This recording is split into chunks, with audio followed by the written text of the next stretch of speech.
حضرت ابن حجر نے الزواجر کے اندر ایک روایت لکھی ہے. وہ فرماتے ہیں جو شخص نماز ترک کرتا ہے اس کو بہت ساری رسوائیاں ہیں. وقت اتنا طویل نہیں ہے کہ ایک ایک چیز کو تفصیل سے بیان کروں. وہ کہتے ہیں پہلی بات تو یہ ہے کہ اس کی عمر میں برکت اٹھا لی جاتی. دوسری بات اس کے چہرے سے صالحین کا نور اتار لیا جاتا. تیسری بات وہ کوئی بھی عمل کرے اس کا ثواب نہیں ملتا اس کو. یہ دنیا پر اس کو سزائیں ہیں. چوتھی سزا دنیا پر اس کو یہ ملتی ہے اس کی دعائیں قبول نہیں ہوتی. اور پانچویں سزا اس کے لیے یہ ہے کہ اس کے لیے جو نیک لوگ دعا کرتے ہیں ان دعاؤں کا حصہ اسے نہیں ملتا. مومن نیک سحری وقت اٹھ کے دعا مانگتے اللہ پوری امت پر کرم کر دے تو یہ بھی امت میں شامل ہے. دعا اللہ والے کی تو قبول ہوئی لیکن اس کا حصہ نکال دیا گیا. اس کا حصہ نیک لوگوں کی دعاؤں سے نکال دیا گیا. اور جب وہ مرنے لگتا ہے نزا کے وقت تین اس کو سزائیں ملتی ہیں. ایک تو بھوکا مرتا ہے, دوسرا پیاسا مرتا ہے, تیسرا ذلیل ہو کے مرتا ہے. اور قبر کے اندر اس کو تین سزائیں ہیں.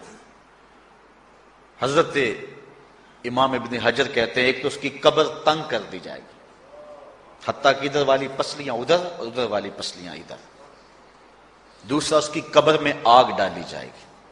جو اللہ کی حضور نہیں جھکتا اس کی قبر اس لائق ہے کہ اس میں آگ ڈالی جائے. اور تیسری اس کے اوپر ایک اژدہا مسلط کر دیا جائے گا جس کا نام ہے شجاع الاقرع. اور جب وہ ڈنگ مارے گا تو 70 گز تک وہ شخص زمین میں دنس جائے گا اور وہ مسلسل یہ ڈنگ مارتا رہے گا. اور کہا کہ تین سزائیں اس کو حشر میں پہنچیں گی. ایک تو اس کا حساب سختی سے لیا جائے گا اور جس کا حساب سختی سے لیا گیا وہ بچ پائے گا. حساب سے بچے گا وہ جس سے اللہ صرف نظر کرے گا. اللہ اکبر. ایک تو اس کا حساب سختی سے لیا جائے گا. دوسرا اللہ تعالیٰ جل شانہ اپنے قہر و غضب کا اس پہ اظہار کرے گا. اور تیسری اس کو سزا یہ دی جائے گی کہ اس کو جہنم میں ڈال دیا جائے گا. ساتھیاؤ, میں اور آپ آج کی اس بزم میں یہ پختہ عزم کر کے اٹھیں کہ آج ہم خود بھی اور اپنی اولاد کو بھی اپنے دوستوں کو بھی. میرے والد گرامی فرمایا کرتے تھے جس سے دوستی ہونا اس کی انگلی پکڑ کے دین کی راہ پہ لے آؤ. یہ دوستی کا حق ہے. اس کے لیے آپ بہت کچھ کرتے ہیں لیکن اگر اس کو دین نہیں دیا تو کچھ بھی نہیں دیا. کوشش کرو میرا دوست ہو اور جہنم میں جائے. والدین بچے کے مستقبل کے لیے کتنی کوشش کرتے ہیں, لاکھوں روپیہ لگاتے ہیں مستقبل ٹھیک ہو جائے. کرتے ہیں کہ نہیں کرتے؟